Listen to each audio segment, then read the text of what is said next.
درود و سلام ہو، یہ اسی درود کے الفاظ ہیں ہمارے نبی صلی اللہ علیہ وسلم پر جو عاقب ہیں، جو حاشر ہیں، جو ناہی ہیں، جو آمر ہیں۔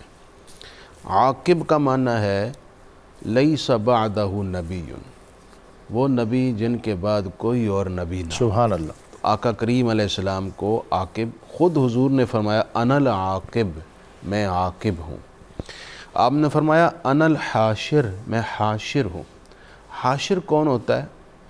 آپ صلی اللہ علیہ وسلم نے فرمایا الذی یحشر الناس علی قدمی، میں حاشر اس لیے ہوں کہ لوگوں کا حشر میرے قدموں پر ہوگا۔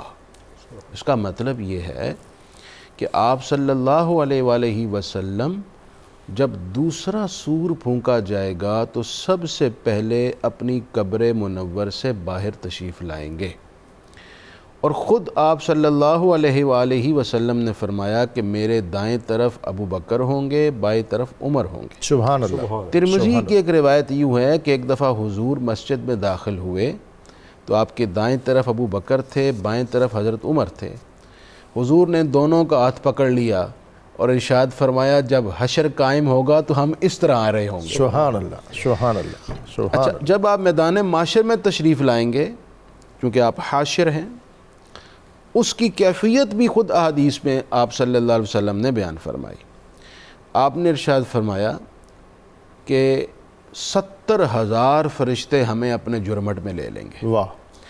جس طرح کہ اس وقت حضور کے روضہ انور پر 70,000 فرشتے آتے ہیں اور اپنے پروں سے روضہ انور کو ڈھانپ لیتے ہیں اور شام تک درود و سلام مسلسل پیش کرتے ہیں، اور پھر شام کو ڈیوٹی چینج ہوتی ہے اور صبح تک ملائکہ روضہ انور کو پروں سے گھیر کر درود و سلام پیش کرتے ہیں۔ اللہ، 70,000 فرشتوں کا جھرمٹ ہوگا اور آقا ان فرشتوں کے جھرمٹ میں میدان معاشر میں تشریف لائیں گے۔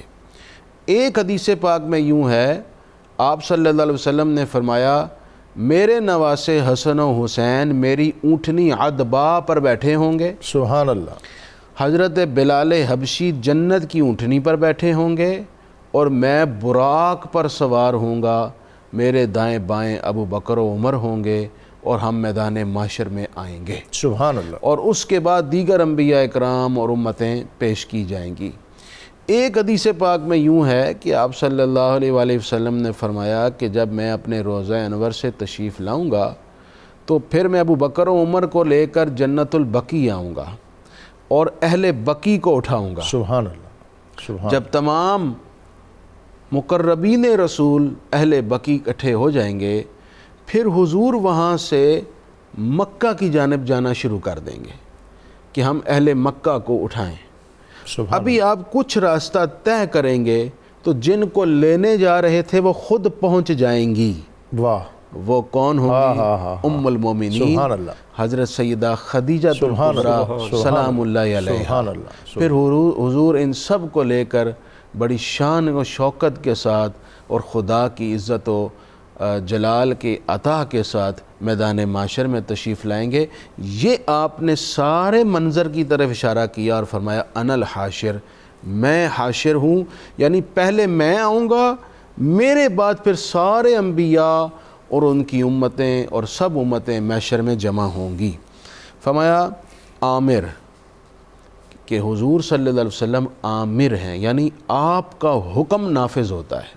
یقیناً آپ کا حکم خدا کا حکم ہے اور خود خداوند کریم نے یہ بات طے کر لی ہے۔ ارشاد فرمایا ما آتاکم الرسول فخذوہ وما نہاکم عنہ فانتہوا، جو رسول اللہ تمہیں عطا کریں وہ لے لو، اس میں تمہارے لیے گنجائش نہیں کہ تم انکار کر سکو یا تم رد کر سکو، وہ حکم کریں تمہیں تسلیم کرنا ہوگا۔ من یطع الرسول فقد اطاع اللہ، جس نے رسول اللہ کے حکم کی تعمیل کی اسی نے خدا کی اطاعت کی۔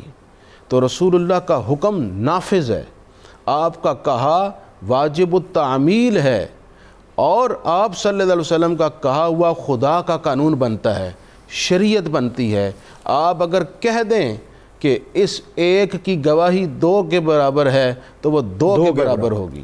حضرت خزیمہ کے حوالے سے فرمایا آپ کہہ دیں کہ سونا پہننا یوں تو ممنوع ہے لیکن سراقہ تجھے سونے کی اجازت دی جاتی ہے، تو پھر وہ اجازت ہے، آپ جو فرما دیں گے وہ ویسا ہی نافذ العمل ہوگا، اور آپ جس بات سے روک دیں گے وہ رکنا بھی فرض ہو جائے گا۔ یقیناً